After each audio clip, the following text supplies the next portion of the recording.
Ya, pemirsa, usai menjadi saksi pelapor atas peristiwa pencurian disertai pembunuhan yang dilakukan seorang oknum anggota polisi di Palangkaraya, Kalimantan Tengah, seorang pengemudi taksi online kini malah ditetapkan sebagai tersangka. Istri tersangka tidak terima dengan penetapan dan penahanan suaminya tersebut.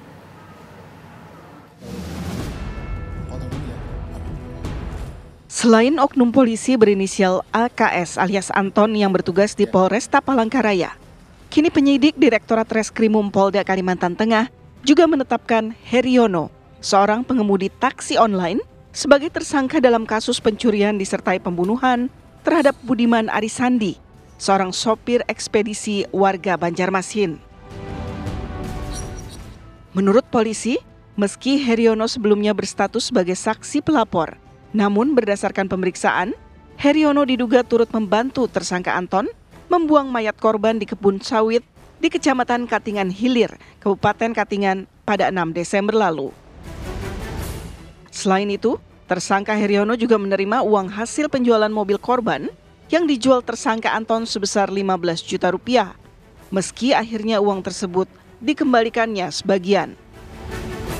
Saudara H membantu membuang mayat di parit di kebun sawit yang tiga ya.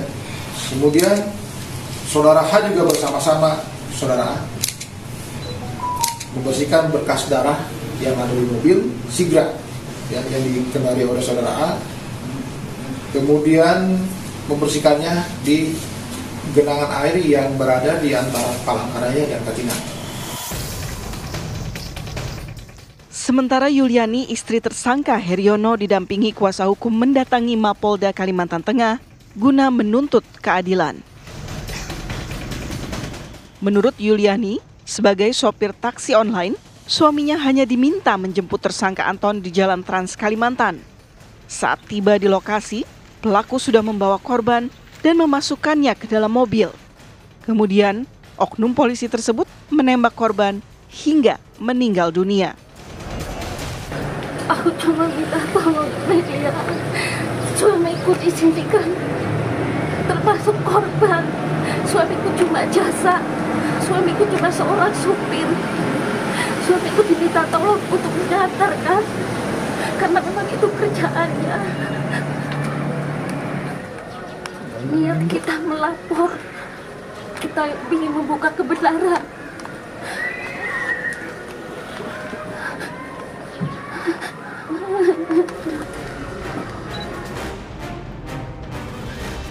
Yuliani terpukul atas kejadian ini sebab ia tidak menyangka jika suaminya yang melaporkan kasus pembunuhan tersebut justru kini ditetapkan sebagai tersangka.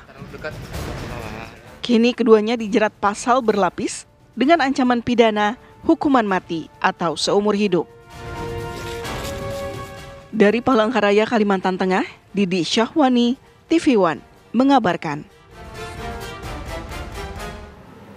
Ya, pemirsa, usai menjadi saksi pelapor atas peristiwa pencurian disertai pembunuhan yang dilakukan seorang oknum anggota polisi di Palangkaraya, Kalimantan Tengah, seorang pengemudi taksi online kini malah ditetapkan sebagai tersangka. Dan untuk mengetahui duduk perkara dari sisi salah satu tersangka, sudah bersama kami Ibu Yuliani selaku istri tersangka Heriono. Selamat pagi, Bu.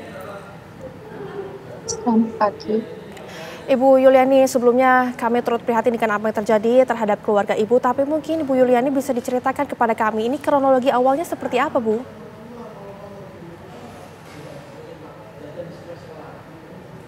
Seperti biasa, Mbak, suami saya tanggal 20 itu pamit kerja.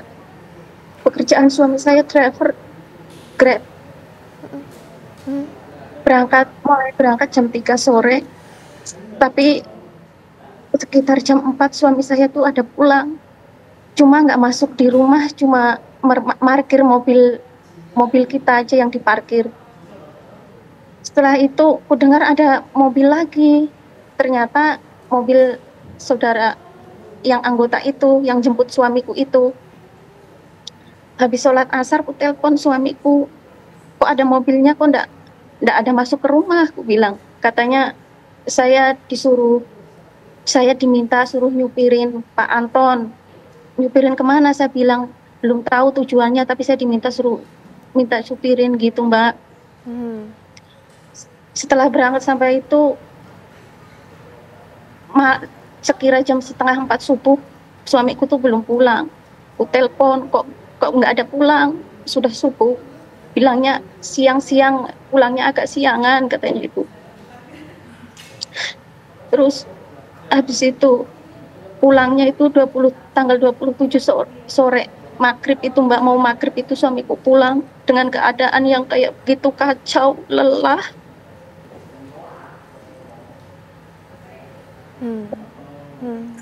Baik, baik Bu.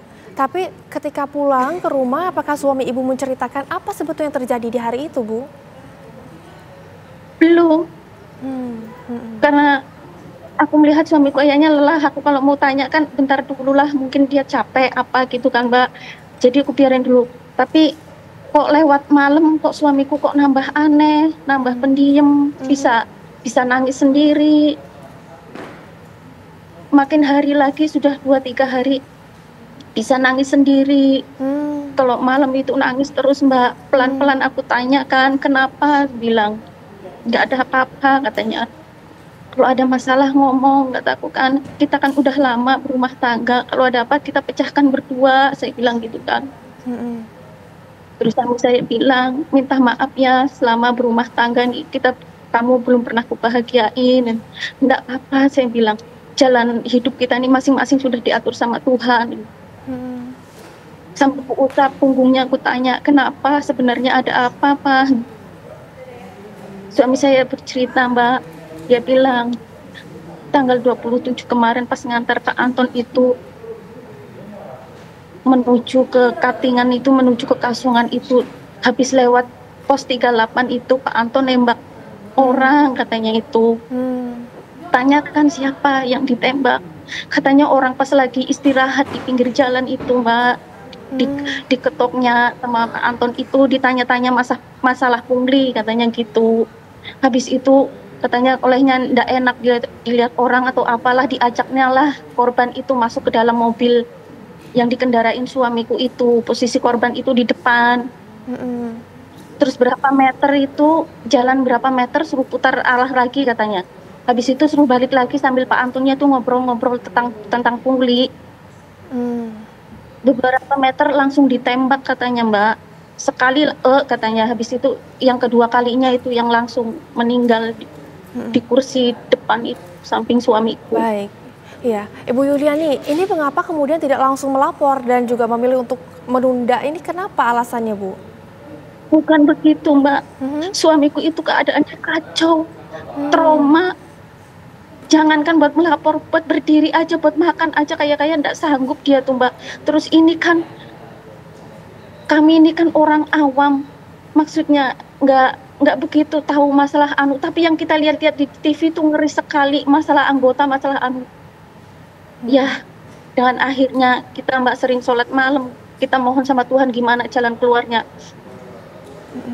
Akhirnya saya sama suami saya memberanikan diri Mbak, datang ke Polres Kejahatan Ras itu untuk melapor, untuk mengungkap kejadian ini Mbak. Tapi nggak disangka ternyata suamiku malah ikut jadi tersangka. Padahal suami itu kan tadinya kan cuma saksi.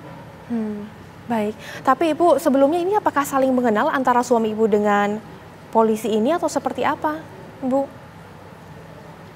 Mengenal, tapi kan enggak, cuma sebatas teman gitu aja, bukan layaknya teman. Kalau kita minta tolong, suamiku kan sering digituin Mbak, tolong offline, nge-grabnya offline aja ya, diminta jasanya gitu loh Mbak, sering begitu suamiku. Kalau ada yang offline, matiin yang aplikasi Grabnya gitu, sama siapapun. Kalau menerima orderan dari tersangka ini sudah berapa kali Ibu dari oknum kepolisian ini? Sering, waktu itu kan Pak Anton tuh kan sering ngepam di Bank Kalteng itu Mbak, sering suamiku jemput suruh ngantar ke dia ngepam gitu. Terus yang di KPU juga sering suruh ngantar ngepam gitu. Baik. Memang jasanya suamiku aja, kadang ngasih uang 50 itu buat jasa ngantar waktu dia ngepam di Bank Kalteng itu. Baik, Ibu Yuliani, ini mungkin harapan kepada pihak kepolisian, kemudian juga apa yang ingin Ibu sampaikan kepada suami Ibu saat ini jika menonton tayangan ini seperti apa? Silakan Ibu.